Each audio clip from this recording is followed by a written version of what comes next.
लोग कहते हैं ताकत का नशा बहुत अच्छा होता है जब तक आपको ये एहसास न हो जाए कि उसने आपको अपना गुलाम बना लिया है।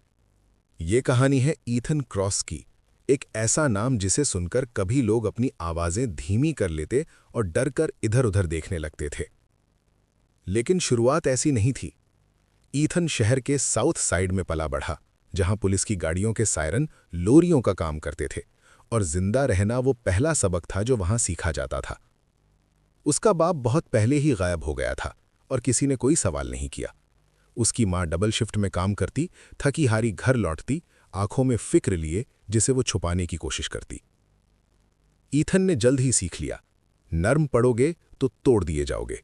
स्कूल कोई मायने नहीं रखता था, कवानीन किसी की हिफाजत नहीं करते थे, सड़कों पर सिर्फ इज्जत का सिक्का चलता था। 16 साल की उम्र में वो बड़े लड़कों के साथ घूमने लगा। 18 का हुआ तो हुक्म मानना छोड़ दिया।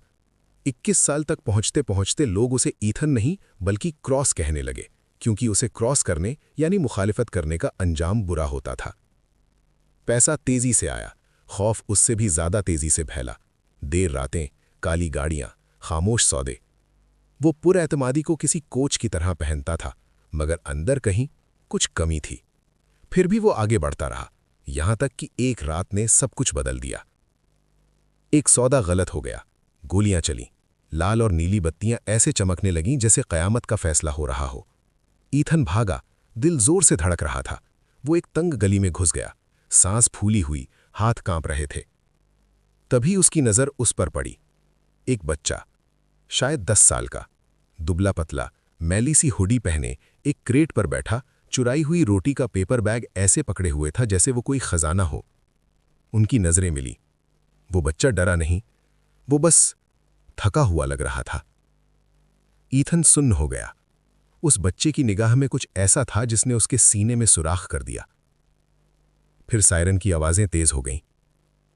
ईथन भागा, मगर वो बच्चा उसके जहन में अटक गया। उस रात अपने अपार्टमेंट में अकेला, टेबल पर पैसों के ढेर लगे हुए थे, ईथन आईने में अपना अक्स देख रहा था।